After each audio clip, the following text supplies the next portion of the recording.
اعوذ باللہ من الشیطان الرجیم بسم اللہ الرحمن الرحیم رب اشرح لی صدری ویسر لی امری واحلل عقدۃ من لسانی یفقہوا قولی۔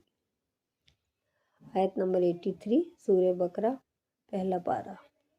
ترجمہ: وَإِذْ أَخَذْنَا، اور جب لیا ہم نے، میثاقَ، پختہ عہد، بنی اسرائیل سے، لا تعبدون، نہ تم عبادت کرو گے، الا اللہ، مگر اللہ کی، وبالوالدین، اور ساتھ والدین کے، احسانا، احسان کرنا، وذی القربیٰ، اور رشتہ داروں، والیتامیٰ، اور یتیموں، والمساکین، اور مسکینوں کے، وقولوا للناس حسنا، اور کہو لوگوں سے اچھی بات، واقیموا الصلاۃ، اور قائم کرو نماز، وآتوا الزکوٰۃ، اور ادا کرو زکوٰۃ، ثم تولیتم، پھر منہ موڑ لیا تم نے، الا قلیلا، سوائے قلیل تعداد کے، منکم، تم میں سے، وانتم معرضون، اور تم اعراض کرنے والے ہو۔ اور جب لیا ہم نے اللہ تعالیٰ نے پکا وعدہ بنی اسرائیل سے کہ نہ تم عبادت کرنا مگر اللہ کی، اور ساتھ والدین کے، والدین مطلب دو، ماں اور باپ دونوں آتے اس میں، احسانہ، احسان کرنا، احسان ورڈ دیکھیے حسن سے ہے، اس کا مطلب ہے اچھی طرح، اور قریبی رشتہ داروں سے، جن کا اللہ تعالیٰ نے وراثت میں حصہ مقرر کیا ہے، وہ ہمارے قریبی رشتہ دار ہیں، اور یتیموں سے، یتیم دیکھیے یہ ورڈ، اس کا روٹ ورڈ ہے یہ تے اور میم، اس کا مطلب ہے کٹ جانا، باپ کی شفقت سے محروم ہو جانا، اور مسکین جو ضرورت مند ہیں ان کو کہا جاتا ہے، اور کہو لوگوں کے لیے بھلی بات، اور قائم کرنا نماز، اور دینا زکوٰۃ، پھر تم نے منہ موڑ لیا، تولا ورڈ آتا ہے، اس کا روٹ ہے واو لام یا، اس کا مطلب ہوتا ہے پھر جانا، مگر بہت تھوڑے تم میں سے، اور تم منہ موڑنے والے ہو، مطلب کچھ لوگ تم میں سے ہو جو وعدے کو نبھانے والے ہیں، اور باقی سب لوگ منہ موڑنے والے ہیں۔ دیکھیے یہی اصل دین ہے کہ ایک طرف حقوق اللہ کی ادائیگی ہو، اور دوسری طرف حقوق العباد کی۔ حقوق العباد میں سب سے پہلے والدین کا حق آتا ہے۔ کیوں آتا ہے؟ اس لیے کہ ان کا احسان ہم پر سب سے بڑھ کے ہوتا ہے، سب سے زیادہ ہمارے لیے تکلیف انہوں نے ہی اٹھائی ہوتی ہے، سب سے زیادہ سیکریفائسز ہمارے لیے ہمارے والدین ہی کرتے ہیں۔ حقوق العباد میں والدین کے بعد قریبی رشتہ داروں کا ذکر آتا ہے، ان کے حقوق آتے ہیں، اور اس میں سسرال کے رشتے بھی آتے ہیں، کیونکہ جب دیکھیں انسان حسن اخلاق سے، حسن سلوک کرتا ہے لوگوں سے، تو جواباً وہ بھی ان سے اچھا معاملہ پاتا ہے، اور اس طرح سے اس کی زندگی پرسکون ہو جاتی ہے۔ جتنا کوئی کسی کے زیادہ قریب ہوتا ہے نا، اتنا ہی اس کے ساتھ تعلقات میں بگاڑ کا اندیشہ زیادہ ہوتا ہے، لہٰذا وہاں پہ اچھا سلوک کرنا انسان کے صبر کا امتحان ہوتا ہے۔ اور رشتہ داروں کے بعد سوسائٹی کے وہ لوگ جو کہ ویک ہیں، جیسے کہ یتیم وہ نابالغ بچے جن کے باپ فوت ہو چکے ہوں، ایسے لوگوں کا خیال رکھنے کا اللہ تعالیٰ نے حکم بنی اسرائیل سے بھی دیا تھا، اور یہ حکم سب کے لیے ہے۔ مساکین دیکھیے سوسائٹی کے وہ لوگ اور وہ ضرورت مند ہوتے ہیں جو یتیم کے علاوہ ہیں، جیسے کہ بیوہ، اور جو اپنے پیر پہ خود نہیں کھڑے ہو سکتے، ان کی انکم اتنی نہیں کہ وہ اپنی ساری ضروریات خود بخود پوری کر سکیں۔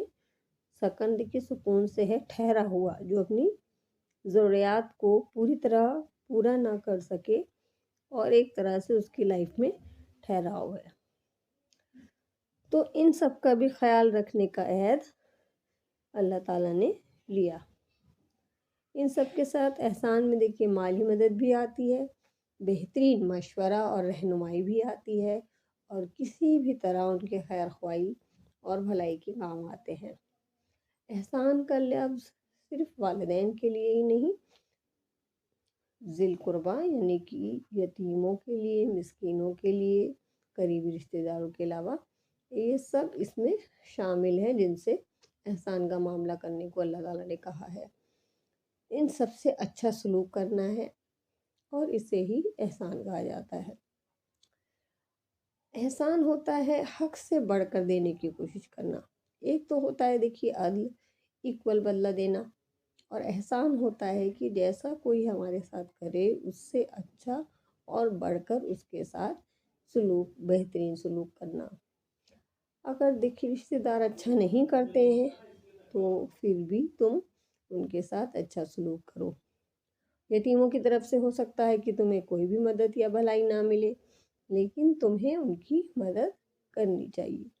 اسی طرح مساکین، ہو سکتا ہے تمہیں کسی کام کے کوئی بھی ہیلپ نہ کر پائیں، لیکن تمہیں ان سے اپنی وسعت اور حیثیت کے مطابق اچھا سلوک کرنا ہے۔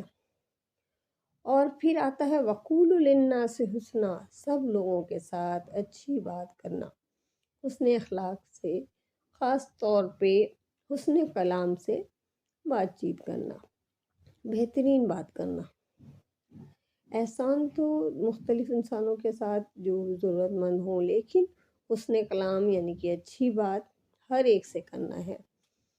بھلائی خیر خواہی کی بات کرنا، انصاف کی بات کرنا، اس میں سب شامل ہے۔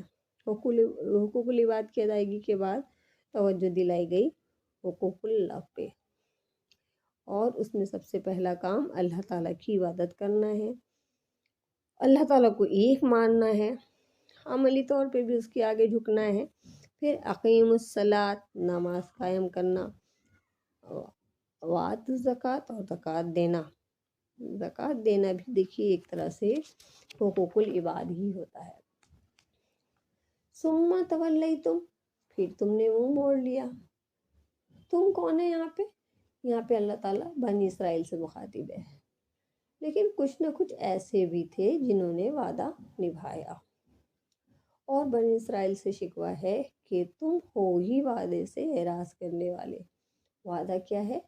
والدین کے ساتھ میں احسان کرتے ہیں، اور کس کے ساتھ احسان؟ ذی القربہ والیتامہ، یتیموں کے ساتھ احسان، اور اسے جھڑکیاں نہیں دینا، ٹھوکریں نہیں مارتا ہے، اور بلکہ جو بھی مسکین ہیں اور جو بھی یتیم ہیں اور جو بیوہ ہیں، جو غریب ہیں، جو ضرورت مند ہیں، ان سے بہترین سلوک کرنا، احسان والا سلوک کرنے کا اللہ تعالیٰ نے وعدہ لیا۔ عام طور پہ ہم احسان کس کے ساتھ کرتے ہیں؟ ہم ایسے لوگوں کے ساتھ احسان کرتے ہیں جو ہمارے ساتھ اچھا بنتا ہے یا ہمارے ساتھ احسان کا معاملہ کرتا ہے۔ ہم اس سے کسی وجہ سے یا تو امپریس ہوتے ہیں، لیکن جو ہی ہم سے کوئی کمتر آتا ہے تو ہم اس سے کیسے بات کرتے ہیں، اپنے سرونٹس کے ساتھ کیسے لہجے میں بات کرتے ہیں، اور یہاں پہ ہمیں اپنا لہجہ اور اپنا برتاؤ چیک کرنے کی ضرورت ہے۔ مساکین بیچارے کیا کسی احسان کے مستحق نہیں ہوتے، تو دل میں جب خدا کا خوف آتا ہے انسان کے، تو رویوں میں خود بخود احسان آ جاتا ہے۔ اور کیا کرتا ہے مسلمان؟ کیا کرتا ہے؟ وقول للناس حسنا، سارے انسانوں کے ساتھ اچھی طرح پیش آتا ہے، چاہے اپنا ہو وہ انسان یا غیر۔ طلحہ بن عمیر رضی اللہ عنہ کہتے ہیں کہ میں نے امام حدیث اور تفسیر عطا رضی اللہ عنہ سے کہا کہ آپ کے پاس تو فاسد عقیدے والے لوگ بھی آتے ہیں، یعنی ہر طرح کے گناہ گار اور بگڑے ہوئے لوگ آتے کے بیٹھ جاتے ہیں، مگر میرے مزاج میں تیزی ہے، میرے پاس ایسے لوگ آتے ہیں تو میں بہت سخت بات کرتا ہوں۔ حضرت عطا نے فرمایا کہ ایسا نہ کیا کرو، کیونکہ اللہ تعالیٰ نے فرمایا ہے وَقُولُوا لِلنَّاسِ حُسْنًا، اس میں تو یہودی اور نصرانی بھی داخل ہوتے ہیں، تو مسلمان خواہ کیسا ہی کیوں نہ ہو وہ ایسے حکم میں کیوں نہ داخل ہو۔ تو یاد رکھیں وَقُولُوا لِلنَّاسِ حُسْنًا میں سب لوگ آ گئے۔ ہم کسی سے بھی ملیں، خواہ وہ فاسق ہو، کافر ہو، یہودی ہو، عیسائی ہو، گناہ گار سے گناہ گار ہو، جس کے بارے میں ہم کنفرم ہوں کہ وہ اچھی طرح سے اس کے بارے میں جانتے ہوں کہ وہ ٹھیک نہیں ہے، بگڑے عقیدے والا ہے، تب بھی اس سے کیا کرنا ہے؟ اچھی طرح بات کرنا ہے۔ مفہوم حدیث ہے، نبی صلی اللہ علیہ وسلم سے ایک شخص ملنے آیا، آپ نے عائشہ رضی اللہ عنہ سے فرمایا کہ یہ اپنے قبیلے کا بدترین شخص ہے۔ پھر آپ باہر گئے اور اس سے بہت اچھی طرح بات کی۔ عائشہ رضی اللہ عنہ حیران ہوئیں اور آپ نے پوچھا تو نبی صلی اللہ علیہ وسلم نے فرمایا کہ تم نے مجھے بد اخلاق کب پایا؟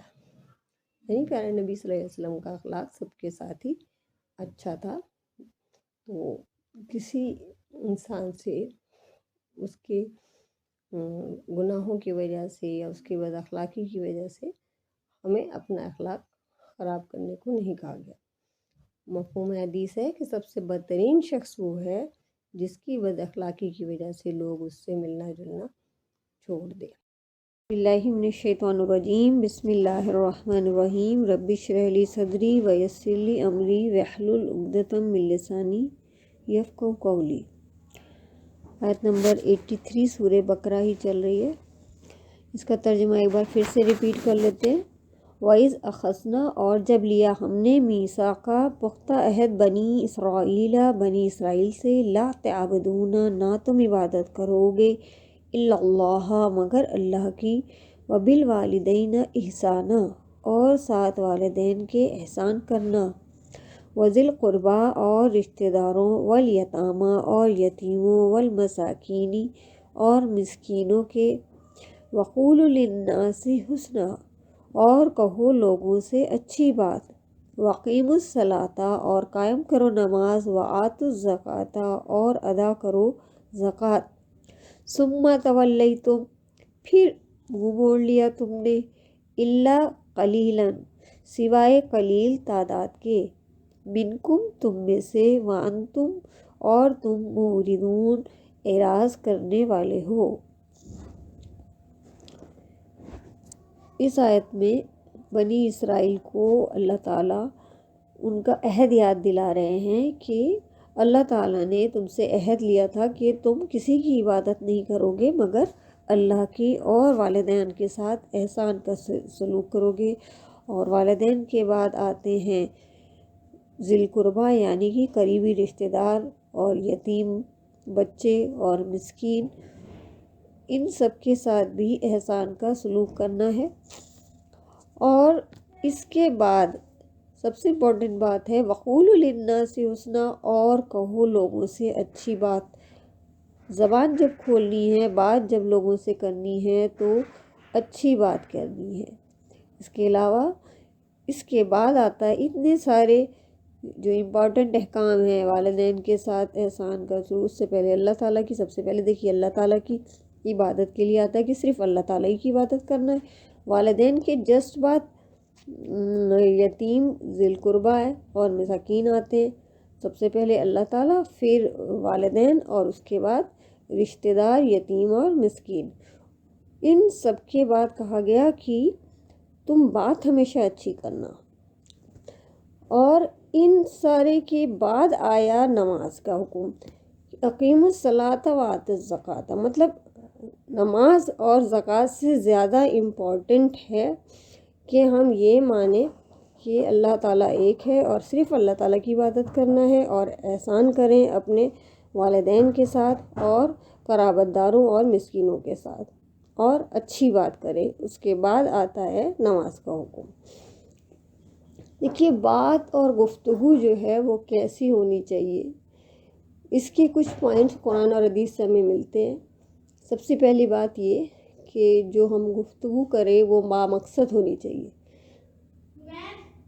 یعنی کہ لغویات یا بیکار باتیں نہیں ہونی چاہیے۔ اللہ تعالیٰ کو 3 چیزیں پسند نہیں ہیں۔ پہلی، بے مقصد گفتگو، کہ جس کا کوئی پرپز ہی نہ ہو، بس ادھر کی ادھر کی باتیں کرے جا رہے ہیں۔ اور دوسری بات، غیر ضروری سوال اللہ تعالیٰ کو پسند نہیں ہے، ایسا سوال جس کا کوئی بھی فائدہ نہ ہو، یعنی کہ اس سوال سے کسی کا حاصل کچھ نہیں ہو رہا ہے لیکن ہم سوال کر رہے ہیں۔ اس کے بعد مال کا ضائع کرنا، اللہ تعالیٰ کو فضول خرچی پسند نہیں ہے، تو یہ تینوں چیزیں اللہ تعالیٰ کو بالکل ناپسند ہیں: بے مقصد گفتگو، غیر ضروری سوال اور مال کا ضائع کرنا۔ اس کے بعد قولوا للناس حسنا میں آتا ہے کہ لوگوں کے بارے میں بہت زیادہ تبصرے نہیں کرنے چاہیے، کیونکہ ایک انگلش سینگ ہے کہ small minds talk about people, جو چھوٹے دماغ، چھوٹی ذہنیت کے لوگ ہوتے ہیں وہ زیادہ تر لوگوں کے بارے میں بات کرتے ہیں کہ فلانا یہ کر رہا تھا، اس نے ایسے کپڑے پہنے تھے، اس کے اندر یہ اچھی بات نہیں ہے، تو وہ لوگوں کے بارے میں زیادہ بات کر کے اپنا وقت ضائع کرتے ہیں۔ Average minds talk about events, اور جو ان سے تھوڑا بہترین دماغ کے ہوتے ہیں وہ ایونٹس کے بارے میں بات کرتے ہیں کہ وہاں پہ یہ ہو گیا، یہ ہونے والا ہے، الیکشن ہونے والا ہے، اور اس کے بعد یہ ہوگا اور وہ ہوگا، مطلب ان لوگوں سے اٹھ کے ایونٹس پہ آ جاتے ہیں۔ Then great minds talk about ideas, اور جو اچھے اور کھلے اور وسیع دماغ کے لوگ ہوتے ہیں وہ آئیڈیاز کے بارے میں بات کرتے ہیں کہ واٹ ٹو ڈو، اب ہمیں کرنا کیا ہے، جو کرنٹ پرابلمس ہیں ہماری لائف میں، جو بھی مسئلے چل رہے ہیں معاشرے کے، یا دین کی جو حالت ہے، یا دین کو بڑھانے کے لیے ہمیں کیا کرنا ہے، وہ اس کے بارے میں پلان کرتے ہیں، اس کے بارے میں بات کرتے ہیں۔ وہ لوگوں کے بارے میں اور ایونٹس کے بارے میں بات کر کے اپنا وقت ضائع نہیں کرتے ہیں۔ اس کے بعد قولوا للناس حسنا میں آتا ہے کہ ہمیں سچی بات کرنی چاہیے، جھوٹ سے جتنا ہو سکے بچنا چاہیے۔ اس کے بعد آتا ہے کہ قول اور فعل میں تضاد نہیں ہونا چاہیے۔ قرآن میں آتا: یا ایھا الذین آمنوا لما تقولوا لا ما تفعلون، کیوں تم وہ بات کرتے ہو جو کہ کرتے نہیں ہو، جو ہم کہیں وہی کرنا چاہیے، یہ نہیں ہو کہ ہم وعدہ تو کر لیں اور کسی بات کا کہ ہم یہ کریں گے وہ کریں گے اور ہمارا کام ویسا نہ ہو جو ہم کہہ رہے ہیں۔ تو قول اور فعل میں تضاد نہیں ہونا چاہیے۔ اس کے علاوہ آتا ہے اتامرون للناس بالبر وتنسون انفسکم، تم لوگوں کو تو نیکی کی بات بتاتے ہو اور اپنے آپ کو بھول جاتے ہو۔ اکثر ہم لوگوں کو تو بہت اچھی نصیحت کر دیتے ہیں، بہت اچھے ناصح بن جاتے ہیں، اور خود اپنی لائف میں اس کو امپلیمنٹ کرنا بھول جاتے ہیں۔ اس کے بعد آتا ہے کہ گفتگو میں آسان اور سیدھی سادہ زبان یوز کرنی چاہیے، لفظی تکلف اور بناوٹ سے پاک ہماری گفتگو ہونی چاہیے، کیونکہ نبی صلی اللہ علیہ وسلم نے فرمایا، مفہوم حدیث ہے کہ قیامت کے روز تم میں سب سے زیادہ ناپسندیدہ اور مجھ سے دور وہ لوگ ہوں گے جو بناوٹی انداز سے باتیں کرتے ہیں، مطلب جو ان کا ریئل ٹاک ہے وہ نہیں ہوتا ہے، اس میں اپنے لہجے کو اور اپنے فیس کو ایسا وہ بناتے ہیں جو کہ وہ نہیں ہے۔ اس کے بعد آتا ہے کہ اپنی خوبیاں، اپنی بڑائی جتانے کے لیے عجیب و غریب ٹائپ کی گفتگو نہیں کرنی چاہیے۔ جیسے کئی دفعہ ہوتا ہے نا کہ کچھ لوگ ہوتے ہیں وہ اپنی بڑائیاں اور اپنی ہی خوبیوں کو بیان کرتے ہیں اور اس کے لیے عجیب عجیب طرح کے فیس بناتے ہیں یا ایکٹنگ کرتے ہیں، تو یہ بھی قولوا للناس حسنا میں نہیں آتا۔ اس کے بعد آتا ہے کہ نیکی اور بھلائی کی بات کرنی چاہیے، اس میں دوسرے کی خیر خواہی ہونی چاہیے۔ قولوا لهم قولا معروفا، یہ قرآن میں کئی دفعہ آتا ہے۔ اس کے بعد آتا ہے کہ نرمی سے بات کرنی چاہیے۔ دیکھیے موسیٰ علیہ السلام اور ہارون علیہ السلام کو اللہ تعالیٰ نے جب فرعون کے دربار میں بھیجا تو اس وقت انہیں کیا حکم دیا؟ فرعون جو کہ تکبر کا اور اپنی خدائی کا دعویٰ کرتا تھا، تکبر کا ایک طرح سے سمبل تھا، اس سے بات کرتے ہوئے کیا چیز کا خیال رکھنے کو کہا اللہ تعالیٰ نے؟ اللہ تعالیٰ نے فرمایا قولوا لہ قولا لینا، مطلب اس قدر بڑا اللہ تعالیٰ کا دشمن اور تکبر سے پورا بھرا ہوا، خود کہتا تھا کہ میں خدا ہوں، اس سے بات کرنے کا طریقہ اللہ تعالیٰ نے کیا کہا کہ تم ان سے نرمی سے بات کرنا۔ اس کے بعد آتا ہے کہ ہر اچھی بات صدقہ ہے، تو الکلمۃ الطیبۃ صدقہ، اچھی بات یعنی پاکیزہ بات صدقہ ہے، تو ہمیشہ ہمیں اچھی بات کرنی چاہیے، ایسی بات جس سے سامنے والے کا فائدہ ہو، اس کو دین کی طرف لانے والی بات ہو، اس کی بھلائی ہو، اس کا نقصان اس میں نہ ہو۔ اور ہر ایک سے ان کے لیول پہ بات کرنی چاہیے، ان کے مرتبے کے مطابق، ان کے ایج کے مطابق اور ان کے نالج کے مطابق۔ دوسروں کے ظاہری لیول اور ان کی دلچسپی کا خیال رکھتے ہوئے بات کرنی چاہیے۔ پیارے نبی صلی اللہ علیہ وسلم جب بچوں سے بات کرتے تھے تو وہ ان کے لیول پہ جا کے بات کرتے تھے، وہ بچوں سے خود سلام کرتے تھے۔ ایک بچہ تھا عمیر، اور اس نے ایک پرندہ پالا ہوا تھا جس کا نام نغیر تھا، تو وہ پرندہ مر گیا۔ تو جب نبی صلی اللہ علیہ وسلم اس بچے سے ملتے تھے تو کہتے تھے عمیر تمہارے نغیر کا کیا ہوا؟ تو اس بات کو سن کے وہ بچہ خوش ہو جاتا تھا۔ اور ہمارے پاس تو بچوں سے بات کرنے کا وقت نہیں ہے، تو ان کی خیریت ہم کب لیں گے، اور ان کے پرندوں کا تو سوال ہی نہیں پیدا ہوتا۔ تو بچوں سے ان کے جیسی بات کرنی ہے، ان کے لیول پہ، ان کے انٹرسٹ کی، تبھی بچے ہمارے پاس رہیں گے۔ ادروائز بچے جو ہے نا اب بڑوں سے بالکل کٹتے جا رہے ہیں، ان کی الگ ہی دنیا ہے۔ حضرت عمر رضی اللہ عنہ کے بارے میں آتا ہے کہ وہ جب بکریوں والے سے ملتے تھے تو ان کے جیسی باتیں کرتے تھے، یعنی بکریوں کے حال چال پوچھتے تھے یا بکریوں کی باتیں کرتے تھے، اور جب بڑے لوگوں سے ملتے تھے، زیادہ دماغ والوں سے، زیادہ نالج والوں سے، تو ان سے ویسی بات کرتے تھے۔ اس کے علاوہ مختصر اور جامع بات کرنی چاہیے، یعنی ایسا نہ ہو کہ ہم خود ہی بات کرتے جائیں اور سامنے والے کو بات کرنے کا موقع ہی نہ دیں۔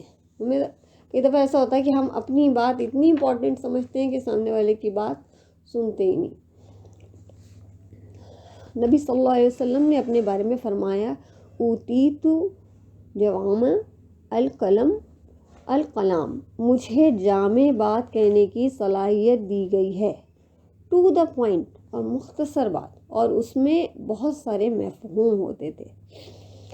حضرت ابو دردہ رضی اللہ عنہ نے فرمایا کہ اپنے منہ سے اپنے کانوں کو انصاف دلاؤ، اللہ تعالیٰ نے تمہیں 2 کان دیے ہیں اور 1 زبان دی ہے، یعنی ہمیں بولنا کم چاہیے اور سننا زیادہ چاہیے۔ جو لوگ ایسے ہوتے ہیں کہ ڈم اور ڈیف ہوتے ہیں، جو بول نہیں سکتے، سن نہیں سکتے، تو انہیں اشاروں میں ہم ان کی بات کو سمجھا سکتے ہیں۔ لیکن بہت زیادہ باڈی لینگویج، نارمل ٹاک میں، نارمل لوگوں سے بات کرنے میں ہاتھ پیر ادھر جھٹکنا، ادھر جھٹکنا، سر ہلانا، ایسا کرنا، اس کو اچھا نہیں مانا جاتا۔ اس کے بعد سننے کی عادت ڈالنی چاہیے۔ جب ہم دوسرے کی بات اچھے سے سنیں گے تبھی ہم اس کی بات کو صحیح سے آنسر کر پائیں گے، اور اتنی آواز میں ضرور بولیں کہ دوسرے کو سمجھ میں آ جائے۔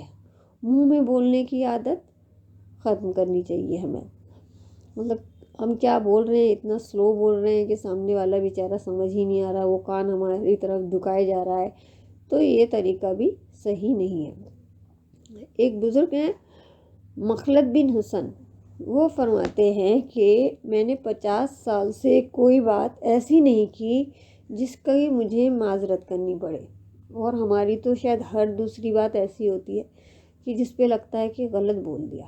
تو سوچنا سمجھنا ضروری ہے کسی بھی بات کو بولنے سے پہلے۔ اس کے بعد آتا ہے کہ سوال کرنے میں نیت اور انداز صحیح ہونا چاہیے۔ دوسرے کی تحقیر کرنے کے لیے سوال نہیں ہونا چاہیے، اس کی بے عزتی کرنا ہمارا مقصد نہیں ہونا چاہیے۔ اگر دیکھیے دل میں خیر خواہی ہے نا ہمارے، تو اگر الفاظ کے سلیکشن میں تھوڑی بہت غلطی ہو جائے تو وہ چل جائے گی، کیونکہ سامنے والا بہت اچھے سے سمجھتا ہے کہ ہم اس کی محبت میں اور اس کی دل میں خیر خواہی رکھتے ہیں اپنے، یا اس کی تحقیر کرنا چاہتے ہیں۔ اس کے علاوہ اچھے لہجے کے لیے ایک بات بہت ضروری ہے، وہ یہ ہے کہ دل میں خیر خواہی ہو۔ دیکھیں دوسرے کی بھلائی کا خیال رکھ کر بات کریں، جو اس کے لیے بہتر ہو ویسی بات کریں۔ اس کے علاوہ چلا کے بات کرنے سے منع فرمایا گیا۔ یہ جو ہے چلا کے بات کرنا دوسرے کے کان پہ گرا گزرتا ہے۔ قرآن میں آتا ہے کہ اِنَّ أَنْكَرَ الْأَصْوَاتِ صَوْتُ الْحَمِيرِ، بدترین آواز گدھے کی ہوتی ہے، یعنی کہ دور سے چلانا اور بولتے جانا، کچھ سمجھ میں ہی نہیں آ رہا ہے کہ کیا بول رہے ہیں، تو یہ جو بھی جس سے بھی بات کر رہے ہوں تو اس کے اوپر بہت گرا گزرتا ہے۔ اکثر یہ ہوتا ہے کہ کوئی غلطی ہو گئی بچے سے تو ہم مطلب چلاتے ہی جاتے ہیں اور اپنی بات کو بولتے جاتے ہیں، یہ کر دیا تم نے، منع کیا تھا۔ یا اس میں یہ والا بھی اگزامپل پہلے بھی دیا ہم نے کہ جیسے مائیں کھانا بناتی ہیں اور بچے کھانا نہیں کھا رہے ہیں، شاید انہوں نے باہر سے کچھ کھا لیا ہے یا بھوک نہیں ہے یا کھانا نہیں پسند ہے، تو اس پہ اتنا زیادہ دیر تک بولتے رہتے ہیں یہ کہ ہم نے بنایا تھا اور تم نے کھایا نہیں، اتنا ٹھنڈا ہو گیا پڑے پڑے، تم جانتے نہیں ہو کتنے گھنٹوں کی محنت ہے میری۔ تو اس طرح کی باتیں کسی کے لیے بھی بہت تکلیف دہ ہوتی ہیں۔ اس کے بعد بہت اسپیڈ میں نہیں بولنا چاہیے کہ پتہ ہی نہ چلے کہ کیا بولا گیا ہے، اور نہ ہی اتنے سلو بولے کہ سامنے والا انتظار کرتا رہے کہ یہ بات کب کمپلیٹ ہوگی، یہ نیکسٹ بات کب کریں گے۔ تو ایک ایوریج درمیانی اسپیڈ میں بات کرنی چاہیے، ایوریج اس کا والیوم ہونا چاہیے۔ قرآن میں آتا ہے لا تسائر خدک للناس، اپنے چہرے لوگوں سے پھیر کر بات نہیں کرو۔ مطلب پیارے نبی صلی اللہ علیہ وسلم جب کسی کی طرف بات کرتے تھے تو پورے کے پورے اس کی طرف گھوم جاتے اور جھک سے جاتے تھے۔ تو لوگوں کی طرف سے منہ پھیر کے بات کرنے کو قرآن میں بھی منع کیا گیا ہے، اور پیارے نبی صلی اللہ علیہ وسلم کے طریقے سے بھی ہمیں پتہ چلتا ہے کہ ان کی طرف گھوم کے پوری توجہ کے ساتھ ان سے بات کرنی چاہیے۔ اس کے علاوہ چہرے کے تاثرات بھی اچھے ہونے چاہیے۔ قولوا للناس حسنا میں فیشیل ایکسپریشن بھی بہت میٹر کرتے ہیں۔ اگر ہم بات کرتے وقت دوسری طرف دیکھ رہے ہیں، جیسے پتہ چل رہا ہے کہ ہمارا دھیان نہیں ہے ادھر جو سامنے والا کہہ رہا ہے، یا بھویں چڑھا رہے ہیں یا عجیب سی شکلیں بنا رہے ہیں، تو یہ بھی قولوا للناس حسنا میں نہیں آتا۔ اس کے علاوہ ورڈ سلیکشن بھی اچھا ہونا چاہیے۔ سلینگ ورڈز کو یوز کرنا ٹھیک نہیں ہے، کیونکہ لفظ بھی تو لکھے جاتے ہیں نا۔ نبی صلی اللہ علیہ وسلم نے فرمایا انا افصح العرب، میں عربوں میں سب سے زیادہ فصیح لسان ہوں۔ اس کے علاوہ دوسروں پہ خود کو مسلط نہ کریں۔ بعض لوگ ایسے بات کرتے ہیں کہ جیسے کہ وہ سب سے زیادہ امپورٹنٹ ہیں، انہی کی بات سب سے صحیح ہے، اور باقی لوگ جو ہیں ان کا نالج کم ہے یا ان کا درجہ کم ہے، میری بس بات سنو۔ تو یہ طریقہ بالکل ہی صحیح نہیں ہے۔ اس کے علاوہ دوسروں کی تحقیر اور ٹانٹنگ والا لہجہ نہیں ہونا چاہیے۔ سپوز کسی نے کوئی کام نہیں کیا تو اسے ٹانٹ ہی کرے جا رہے ہیں، ہاں بھائی تمہارے پاس کہاں ٹائم ہوتا ہے، یہ سب تم تو بہت بڑے آدمی ہو گئے ہو، یا اس طرح کی بات کہہ کے سامنے والے کو تکلیف دینا غلط ہے۔ نبی صلی اللہ علیہ وسلم نے فرمایا، مفہوم حدیث ہے کہ مسلمان وہ ہے کہ جس کے زبان سے اور ہاتھ سے دوسرے سلامت رہیں۔ تو کئی بار ایسا ہوتا ہے کہ ہاتھ سے تو ہم سلامت رہنے دیتے ہیں، لیکن زبان سے ہی اتنی زیادہ تکلیف دے دیتے ہیں جو کہ ہاتھ کی تکلیف سے بھی زیادہ بڑھ جاتی ہے۔ اس کے علاوہ غیبت، چغلی اور عیب جوئی والی باتوں سے بچنا چاہیے۔ خاص طور پہ ڈفرینس آف اوپینین جب ہو، اختلاف رائے ہو، کیونکہ ہمیں معلوم ہے کہ پیارے نبی صلی اللہ علیہ وسلم نے کوئی دعائیں کی تھیں، اللہ تعالیٰ نے وہ ساری قبول کر لی، سوائے اس کے کہ لوگوں میں اختلاف نہیں رہے، تو یہ تو رہے گا ہی۔ تو اس وقت اپنے آپ کو، اپنی ٹنگ کو، اپنے دماغ کو کنٹرول میں رکھ کے بہت اچھے سے ڈفرینس آف اوپینین کو ایکسیپٹ کرنا چاہیے۔ الزام تراشی ایک دوسرے پہ کرنے سے بچنا چاہیے، اور بلکہ بہتر یہ ہے کہ اس طرح کی باتوں کو اوائڈ کریں۔ نبی صلی اللہ علیہ وسلم نے فرمایا، حدیث ہے کہ منافق کی علامت ہے کہ وہ جب جھگڑا کرتا ہے تو گالی گلوچ پہ اتر آ جائے۔ تو منافق جن کے دل میں ایمان نہیں ہے، صرف ظاہری ایمان کی وہ باتیں کرتے ہیں، وہ اپنے غصے پہ کنٹرول نہیں کر سکتے، وہ اپنی زبان کو ایک حد درجہ گرا لیتے ہیں جب ان کو غصہ آتا ہے یا وہ جو کسی جھگڑے میں پڑتے ہیں۔ اس کے علاوہ دل توڑنے سے بھی بچنا چاہیے۔ کئی بار ایسا ہوتا ہے کہ کانفیڈنس شو کرنے کے لیے، اپنی حاضر جوابی دکھانے کے لیے ہم لوگوں سے ایسی ایسی باتیں کہہ دیتے ہیں جس سے ان کے دل کو بہت تکلیف ہوتی ہے، دل توڑنے کے باعث ہو جاتی ہیں ہماری باتیں۔ اس کے علاوہ لاگ لپٹی باتوں سے بھی پرہیز کریں۔ سپوز ہمارا کام کسی سے ہے تو ہم اس کی بات وہ اس طرح سے بات کرتے ہیں جیسے بہت اچھا، اس کی جھوٹ موٹ کی تعریفیں ہیں، اور اس طرح سے کرنے سے یہ ایک لاگ لپیٹ والی بات ہو جاتی ہے۔ یہ قولوا للناس حسنا میں نہیں آتا ہے۔ اس کے بجائے صاف اور کلیئر بات کریں۔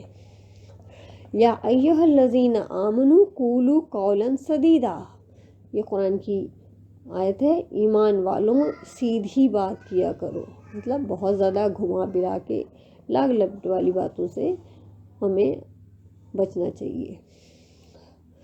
اس کے بعد بات میں اگر غلطی ہو جائے، سپوز ہم بات کر رہے تھے یا کبھی کوئی بات غلط نکل جاتی ہے ہمارے منہ سے، تو اس کا اعتراف کر لیں کہ ہاں بھئی ہم سے غلطی ہو گئی، اور بحث نہ کریں کہ نہیں یہ میں نہیں کہا تھا، میرا مطلب وہ تھا اور وہ نہیں تھا جو تم سمجھ رہے ہو، ہم تو مذاق کر رہے تھے۔ تو اس بیٹر کہ ہم اپنی غلطی مان لیں تاکہ بہت لمبی بحث سے ہم بچ جائیں، اور اپنی تعریف اور شیخیاں بگاڑنے سے بچنا چاہیے۔ میں کا استعمال کم کرنا چاہیے، یہ بھی دوسرے کو تکلیف دیتا ہے۔ بہت مذاق والی باتیں کہ ہر ٹائم مذاق ہی کرے جا رہے ہیں، یا جھوٹی باتیں بول کر لوگوں کو ہنسانا حسنہ میں نہیں آتا ہے۔ بات بات پہ قسم کھانا بھی پسندیدہ نہیں ہے۔ کچھ تکیہ کلام بار بار یوز کرنا، یہ بھی سامنے والے پہ گرا گزرتا ہے۔ اور اگر بڑی سے بھی بڑی بات ہو تو خود پہ گھبراہٹ طاری کر کے اسے نہیں بولیں، بلکہ سیلف کنٹرول اس وقت بہت ضروری ہے۔ کوئی بھی بات ہو اسے بہت نارمل انداز میں آرام سے سامنے والے کو بتانا چاہیے۔ کچھ لوگ ایسے کرتے ہیں کہ بات کرتے ہوئے رونا شروع کر دیتے ہیں۔ اب سامنے والے کو بات تو سمجھ میں نہیں آئی کہ آپ رو کیوں رہے ہیں، تو ایک کام کریں، یا تو رو لیں یا تو بات کر لیں، تو سامنے والا بھی اس مشکل سے نکل جائے گا، کیونکہ اسے سمجھ میں نہیں آتا کہ بات کیا ہے اور وہ کیا آپ کو ریئیکٹ کرے۔ تو بات کرتے ہوئے رونا یہ بھی ٹھیک نہیں ہے۔ کچھ لوگ کیا کرتے ہیں کہ بہت زیادہ ہنستے ہیں، بات تھوڑی بتائی پھر ہنسنے لگے، پوری بات ہی نہیں ہو رہی ہے، تو بہت زیادہ رونا اور ہنسنا بات کرتے ہوئے بھی قولوا للناس حسنا میں نہیں ہوتا۔ اور ایک ٹاپک ختم کر کے پھر دوسرے پہ بات کریں۔ کبھی ایسا ہوتا ہے کہ کسی ٹاپک پہ بات شروع ہوتی ہے اور وہاں سے یعنی کہاں چلی جاتی ہے، اور یہی بھول جاتے ہیں کہ اصل بات کیا تھی جس پہ ہمیں بات کرنی تھی۔ تو ایک ٹاپک کمپلیٹ ختم کریں پھر دوسرے پہ جائیں۔ اس کے علاوہ نہ سے بات شروع نہ کریں، نہیں ہے نہ، یہ نہیں، یہ بہت تکلیف دہ گزرتا ہے سامنے والے پہ، سننے والے پہ۔ اور صرف خود ہی نہ بولیں، دوسرے کو بھی بولنے کا موقع دیں۔ اختلافی مسائل کو ضروری ہے کہ اوائڈ کیا کریں، اور بہت زیادہ ذاتی مسئلے بھی دوسروں سے ڈسکس نہ کریں، کیونکہ بس اپنی کہانی شروع آتی، مجھے یہ پرابلم ہے، مجھے وہ پرابلم ہے، تو یہ بھی جو ہے بہت زیادہ قولوا للناس حسنا میں نہیں آتا۔ تھوڑا بہت چلتا ہے، لیکن ہر وقت اپنی ہی پرابلم کو ڈسکس کرنا یہ صحیح نہیں ہے۔ دوسروں کی بات نہ کاٹیں، جب تک سامنے والا اپنی بات کمپلیٹ نہ کرے تب تک بیچ میں اسے روک کے بولنا صحیح نہیں ہے۔ یا اگر سپوز سامنے والا بہت لمبی بات کر رہا ہے اور آپ کو کوئی امپورٹنٹ بات کرنی ہے، تب تو کاٹ سکتے ہیں، آپ اسے روک سکتے ہیں، ادروائز اپنی بات کو بتانے کے لیے سامنے والے کو بیچ میں روک دینا صحیح نہیں ہے۔ اس کے علاوہ دو لوگ جب آپس میں بات کر رہے ہیں تو ان کو انٹرپٹ کر کے اپنی بات کہنا یا ان کی باتوں میں انٹرفیرنس بار بار کرنا یہ بھی صحیح نہیں ہے۔ جب تک کہ کوئی خاص، سپوز دو لوگ بات کر رہے ہیں بہت آرام سے، لیکن کوئی خاص انسیڈنٹ ہو گئی، کوئی مسئلہ ہو گیا، تو آپ کو بیچ میں انٹرپٹ کر کے بتانا پڑے تو وہ تو چل جائے گا، لیکن صرف اپنی امپورٹنس، اپنی بات بتانے کے لیے آپ دوسروں کو ڈسٹرب نہیں کر سکتے۔ ماتھے پہ بل ڈال کے بات نہ کریں۔ دیکھیے کئی دفعہ ایسا ہوتا ہے کہ ہم لوگ اسٹریس میں ہوتے ہیں اور ایک دم ماتھوں پہ بل ڈال کے کسی سے بات کرتے ہیں، تو یہ بھی صحیح نہیں ہے۔ اور سب سے امپورٹنٹ بات یہ ہے کہ ہمارے لہجے میں یا بات میں خوبصورتی تب آئے گی جب دل خوبصورت ہوگا، جب دل میں لوگوں کے لیے محبت ہوگی، لوگوں سے حسد نہیں ہوگی، لوگوں کی خیر خواہی ہوگی، دل لوگوں کے بد برائیوں سے حسد سے پاک ہوگا، تو ضرور ہمارا لہجہ بھی خوبصورت ہوگا۔ وَإِن تَجْهَرْ قَوْلِي وَإِنَّمُ سِرًّا وَأَخْفَىٰ، اگر تم اونچی بات کہو تو اللہ چھپی سے چھپی بات کو بھی جانتا ہے۔ اس کے بعد آتا ہے، ایک بار پھر سے ریپیٹ کر لیتے آتے ہیں، وَإِذْ أَخَذْنَا مِيثَاقَ بَنِي إِسْرَائِيلَ، اللہ تعالیٰ نے جب لیا پختہ عہد بنی اسرائیل سے، لَا تَعْبُدُونَ إِلَّا اللَّهَ، نہ تم عبادت کرو مگر اللہ کی۔ دیکھیے عبادت 4 طریقوں سے ہوتی ہے۔ سب سے پہلے بدن سے، جیسے کہ نماز، طواف، حج، روزہ، لوگوں کی خدمت کرنا، تعلیم کے لیے آنا جانا یا اس کے لیے بیٹھنا گھنٹوں، یہ سب بھی بدنی عبادت میں آتا ہے۔ اس کے بعد آتا ہے مال سے زکوٰۃ دینا، صدقہ کرنا، خیرات دینا، کفارہ دینا، نظر کا کفارہ، کئی بار ہم لوگ نظر توڑ دیتے تو اس کا کفارہ دینا یا قسم کا کفارہ، یہ سب مالی عبادت میں آتا ہے۔ اس کے بعد ہوتا ہے چوتھا زبان سے عبادت۔ زبان سے عبادت میں اللہ تعالیٰ کی حمد و ثنا، ذکر اور اذکار، صبح شام کے اذکار جو ہم پڑھتے ہیں، اور قولوا للناس حسنا، زبان سے اچھی بات کرنا، امر بالمعروف اور نہی عن المنکر، لوگوں کو بھلائی کی بات کروانا یا بھلائی کی تنقید کرنا اور برائی سے روکنا، یہ بھی زبانی عبادت میں آتا ہے۔ سچ بولنا، بری بات بولنے سے خود کو روکنا، یہ سب زبان سے عبادت میں آتے ہیں۔ اس کے علاوہ چوتھی چیز ہے قلبی عبادت، قلب سے عبادت، دل سے عبادت کیسے کی جاتی ہے؟ بری چیزوں سے جو کہ اللہ تعالیٰ کو ناپسند ہے، ان کو ہم خود بھی ناپسند کریں، یہ بھی قلب کی عبادت ہے۔ اللہ تعالیٰ کی پسندیدہ چیزوں کو ہم پسند کریں، یہ بھی قلبی عبادت ہے۔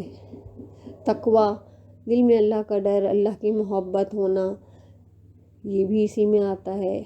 اچھی نیت، یعنی کہ اگر ہم کوئی کام کر رہے ہیں تو اس میں نیت صرف اور صرف اللہ کے لیے ہو، لوگوں کے لیے نہیں ہو، یہ بھی قلب میں ہی آتا ہے۔ برائیوں کو، جو بھی بری چیز ہے اس کو بالکل دل سے برا سمجھنا، اور اچھی چیزوں کو دل سے اچھا سمجھنا۔ لا تعبدون الا اللہ، نہیں تم عبادت کرو گے مگر اللہ کی، یعنی کہ یہ سارے کے سارے کام جسم، مال، زبان اور قلب سے کچھ بھی کریں وہ صرف اللہ کے لیے ہوں گے، تبھی ہم لا تعبدون الا اللہ کی عبادت کرتے ہیں، صرف اللہ کی۔ یہ ہمارے دین کی اصل بنیاد ہے۔ نبی صلی اللہ علیہ وسلم نے فرمایا، مفہوم حدیث ہے، حضرت معاذ کو جب یمن بھیجا تو کہا کہ سب سے پہلی بات جو ان سے کہنا وہ یہ کہنا کہ لا الہ الا اللہ، صرف اللہ کی عبادت کرے۔ اور اس کے بعد سیکنڈ نمبر پر آتا ہے حقوق العباد، اور حقوق العباد میں سب سے پہلے نمبر پہ آتے ہیں والدین کے ساتھ احسان۔ احسان ہوتا ہے حق سے بڑھ کر دینا۔ دیکھیے جو ان کا حق ہے وہ تو ہم ادا ہی کریں گے، لیکن اس سے بھی بڑھ کر ان سے معاملہ اگر کرتے ہیں تب وہ کہلاتا ہے احسان۔ ہم ان کے ساتھ احسان کس طرح سے کر سکتے ہیں؟ ایک تو ہم ان کی خدمت کر سکتے ہیں، اور ان کی اطاعت کر سکتے ہیں، اور ان کو جھڑکنے سے، ڈانٹنے سے، بدتمیزی کرنے سے خود کو روکنا، یہ بھی والدین کے ساتھ اچھے سلوک میں آتا ہے۔ ان کی ضروریات کا خیال رکھیں، انہیں کب کیا چیز کی ضرورت ہے اس کا خیال رکھنا بھی احسان میں آتا ہے۔ اس کے علاوہ ان کے ریلیٹیوز کا خیال کرنا، جیسے کہ مائکے کی بہت محبت ہوتی ہے ماؤں کو، ہماری تو ان ننیحال کے خالہ، ماموں، چچا اور فادر لوگ کے جو چچا ہیں، ددیحالی رشتہ دار، ان سب کا بھی خیال رکھنا، اور ان کے سامنے اکڑنا نہیں، جھکے رہنا، عاجزی سے کندھوں کو جھکا کے رکھنا، اپنے لہجے کو نرم رکھنا، یہ سب بہت ضروری ہے۔ اور دنیا سے جانے کے بعد بھی ان کے لیے دعا کرنا۔ دیکھیں احسان یہ ہوتا ہے کہ جو اچھا نہ بھی کرے اس کے ساتھ اچھا کرے۔ اب والدین جب بوڑھے ہو جاتے ہیں تو انہیں غصہ زیادہ آتا ہے، تو ہو سکتا ہے وہ بچکانہ حرکتیں کریں، تو اس کے باوجود بھی ہر بات برداشت کرنی ہے۔ صرف والدین نہیں بلکہ باقی لوگوں کی بھی، کیونکہ اللہ تعالیٰ محبت کرتا ہے ان لوگوں سے جو کہ احسان کرتے ہیں۔ ان اللہ یحب المحسنین، بے شک اللہ تعالیٰ محبت کرتا ہے احسان کرنے والوں سے۔ احسان میں آتی ہے محبت، لوگوں سے محبت، نرمی، اور ان کو جو دل ہے ان کا اس کو خوش کرنے کے لیے کچھ کرنا۔ اب دیکھیے ایک تو یہ جنرل باتیں ہو گئی جو ہم نے بتائی کہ ان کی خدمت کریں، اطاعت کریں، ضروریات کا خیال رکھیں وغیرہ وغیرہ، لیکن ہر ماں باپ کا ایک انڈیویجول معاملہ بھی ہوتا ہے کہ وہ کس چیز سے خوش ہو سکتے ہیں۔ اس میں ہمیں خود ایفرٹ کرنا پڑے گا کہ میرے پیرنٹس کی خوشی کس میں ہے۔ کچھ ماں باپ ان کی خدمت کرنے سے خوش ہوتے ہیں کہ آپ ان کے ہاتھ پیر دبائیں یا ان کا کام کریں، اس سے وہ خوش ہوتے ہیں۔ کچھ ماں باپ اس بات سے خوش ہوتے ہیں کہ آپ جو ہے گھر کے کام صحیح سے کریں۔ کچھ ماں باپ اس وجہ سے خوش ہوتے ہیں کہ آپ پڑھائی کریں، تو ماں باپ اس سے ہی خوش ہوتے ہیں۔ اور کچھ ماں باپ آپ کے مال کے خواہش مند ہوتے ہیں۔ دیکھیے ماں باپ بھی انسان ہیں اور انسان کو مال کی ضرورت بھی ہوتی ہے اور خواہش بھی ہوتی ہے، تو اس کو کچھ برا نہیں سمجھنا ہے۔ اگر وہ خواہش مند ہیں تو آپ کو چاہیے کہ اپنا مال ان کو دیں اور ان کے اوپر خرچہ کریں، جیسے بھی مال پہ والدین کا حق ہوتا ہے۔ اور ان سے احسان کرنا ہے، یہ نہیں کرنا ہے کہ اپنی ہی بات چلائیں، کیونکہ ایک حدیث اس کا مفہوم ہے کہ قیامت کے قریب بیٹی اپنی ماں کو جنے گی۔ اس سے کیا مفہوم لیا؟ اس سے یہ بھی لیا جا سکتا ہے کہ ماں جو ہے وہ اپنی بیٹی سے ہی ڈرے گی کہ بھائی میری بیٹی کو کہیں یہ نہ برا لگ جائے، یعنی کہ الٹا ہو جائے گا کہ ماں کے کہنے کے اکارڈنگ بیٹی چلے، اس کے اپوزٹ ہو جائے گا کہ بیٹی کے کہنے کے اکارڈنگ ماں چلنا شروع کر دے گی، تو یہی ہو جائے گا کہ بیٹی جو ہے اپنی ماں کو جنے گی۔ اور جس نے والدین کے ساتھ احسان نہیں کیا، چاہے وہ ساری دنیا کے ساتھ احسان کرتا رہے، اٹس آل وین، یہ سب بیکار ہو جائے گا۔ اور ماں باپ کی نافرمانی کبیرہ گناہوں میں سے ہے۔ اس کے علاوہ آتا ہے ان اللہ حرم علیکم عقوق الامہات، ماں کی نافرمانی اللہ تعالیٰ نے حرام کر دی ہے۔ لیکن اس کا یہ بھی مطلب نہیں ہے کہ ماں باپ جو ہیں وہ بچوں کا جینا حرام کر دے۔ کئی بار ماں باپ اتنا زیادہ اریٹیٹنگ بیہیویئر کرتے ہیں کہ بچوں کو کوئی ان کی مرضی کا کام، ان کی مرضی کسی چیز میں چلنے نہیں دیتے۔ صرف اسی حدیث کے اور انہی آیات کے بار بار ریپیٹ کر کے ان کے سامنے ان کو ڈراتے رہتے ہیں۔ اس کے بعد آتا ہے وذل قربا، یعنی خون کے رشتے، یعنی کہ اس میں آ سکتے ہیں بھائی بہن ہمارے، اور اس کے لیے بھی حدیث آتی ہے کہ جس شخص کی 3 بہنیں یا بیٹیاں بھی آتی ہیں اس حدیث میں دوسری جگہ، 3 بہنیں یا بیٹیاں ہوں، مفہوم حدیث ہے کہ اور وہ ان کے ساتھ اچھا سلوک کرے تو وہ اور میں ان انگلیوں کی ادائیگی پہ، نبی صلی اللہ علیہ وسلم نے اپنی فرسٹ فنگر جو بیچ والی انگلی ہے اور جو پوائنٹ والی کرنے والی انگلی ہے ان دونوں کو ساتھ کھڑا کیا اور کہا کہ وہ اور میں اتنے پاس پاس ہوں گے قیامت کے دن۔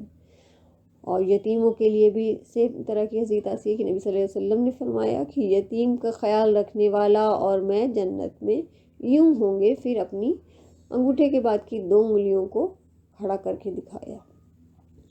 اس کے بعد مسکینوں کے ساتھ حکم آتا ہے حسن سلوک کا۔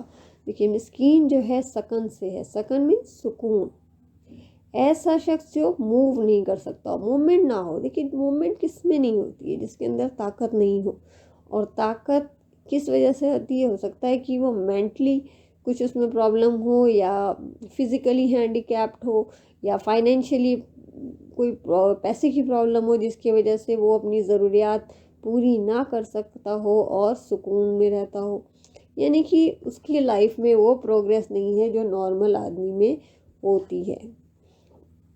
تو ایسا انسان جو اپنی ضروریات کسی بھی طرح کی پوری نہ کر سکے وہ مسکین میں آتا ہے۔ اس میں ریفیوجی بھی آ سکتے ہیں، بوڑھے بیمار لوگ بھی آ سکتے ہیں، ہینڈی کیپ بھی آ سکتے ہیں، یتیم بچے بھی آ سکتے ہیں۔ تو ان سب کے ساتھ اچھا سلوک کرنے کا اللہ تعالیٰ نے حکم یہاں پہ دیا ہے۔ اور اس کے بعد آتا ہے وقولوا للناس حسنا۔ اب وقولوا للناس حسنا میں یہ نہیں کہا کہ صرف مسلمانوں کے ساتھ یا اہل کتاب کے ساتھ یا صرف پڑوسی کے ساتھ یا قریبی رشتہ داروں کے ساتھ، نہیں، ایسا کچھ یہاں ڈیفائن نہیں ہے۔ للناس میں سارے لوگ آ گئے، آپ انہیں جانتے ہوں یا نہیں جانتے ہوں، وہ غریب ہوں، وہ امیر ہوں، وہ آپ کو پسند ہو یا بالکل ناپسند ہو، ہر دین ہر مذہب کے لوگ جہاں بھی آپ جائیں، جس سے بھی آپ ملیں، ان سب سے اچھی بات کرنے کا حکم یہاں پہ اللہ تعالیٰ ہمیں دے رہا ہے۔ اس کے بعد آتا ہے وَأَقِیمُوا الصَّلَاةَ۔ اب آئی ہے نماز کی بات، وَآتُوا الزَّکَاۃَ، اور ادا کرو نماز۔ یہ نماز اچھی کب ہوتی ہے؟ جب بندے کا تعلق اللہ تعالیٰ سے اچھا ہوتا ہے۔ اور زکوٰۃ اچھی طرح سے ہم کب دیتے ہیں؟ جب انسان کے دل میں ان بندوں کے لیے ہمدردی ہوتی ہے جو کہ ضرورت مند ہیں، جن کو ابھی اوپر ڈسکرائب کیا۔ نماز دیکھیے ہمارا اللہ تعالیٰ سے تعلق بتاتا ہے کہ اللہ تعالیٰ کے ہم کتنے قریب ہیں، کیونکہ نماز جو ہے وہ اللہ تعالیٰ سے بات کرنا ہے۔ اور زکوٰۃ لوگوں سے ہمارا تعلق بتاتا ہے کہ لوگوں سے ہمارا تعلق کیسا ہے، ہمیں ان کی کتنی فکر ہے۔ اس کے بعد آتا ہے ثم تولیتم، سب کر کرا کے پھر تم نے موڑ لیا، سب عہد لیا تم نے، اللہ تعالیٰ سے پکا وعدہ کیا، اور پھر صرف تھوڑے سے رہ گئے، قلیلم، بہت کم سے رہ گئے، اور تم سب ہی ہو منہ موڑنے والے۔ مفہوم حدیث ہے کہ اللہ جس گناہ کو چاہتا ہے بخش دیتا ہے سوائے ماں باپ کی نافرمانی کے، تو اس کی سزا دنیا میں بھی ملتی ہے۔ یہ ایک حدیث ہے جو ماں باپ کی مطلب جو احکام ہیں، جو ان کے حقوق ہیں، ان کو ادا کرنے کے لیے بہت سخت ہے کہ اگر ہم نے والدین کی نافرمانی کی، جبکہ ایک کنڈیشن ہے جب ہم انہیں اوائڈ کر سکتے ہیں، ان کی نافرمانی کر سکتے ہیں، کہ جب وہ کوئی ایسا حکم ہمیں دیں جو کہ اللہ تعالیٰ کے حکم سے الگ ہو، کہ وہ کام کرنے کو کہیں جو اللہ تعالیٰ نے منع کیا ہے، تو اس میں ہم ماں باپ کی نافرمانی کر سکتے ہیں۔ اس کے علاوہ کسی کام میں بھی ہم والدین کی نافرمانی نہیں کر سکتے۔ تو یہ ساری چیزوں کو اپنے اندر ہمیں چیک کرنا ہے کہ ہم کب کب کہاں کہاں ماں باپ کی نافرمانی کرتے ہیں، لوگوں سے ہمارا معاملہ کیسا ہے، ہم کس سے قولوا للناس حسنا کہتے ہیں، کیا صرف ہم اپنے لیول کے اور اپنے صاحب حیثیت والے لوگوں کے ساتھ ہی بات اچھی کرتے ہیں، کیا غریبوں کے ساتھ ہمارا معاملہ کیسا ہے، اور مسکینوں کے ساتھ کیسا ہے، اور جو بھی ضرورت مند لوگ ہیں ان سے ہمارا معاملہ کیسا ہے۔ دیکھیے کوئی بھی چیز خوبصورت کب ہو سکتی ہے؟ جب اس میں سے عیبدار چیزیں نکال دی جائیں۔ تو ہر خوبصورت چیز اس میں سے ایک ایک عیبدار چیز کو نکالنے سے بنتی ہے۔ سبحانک اللہم و بحمدک، نشہد ان لا الہ الا انت، استغفرک و اتوب الیک۔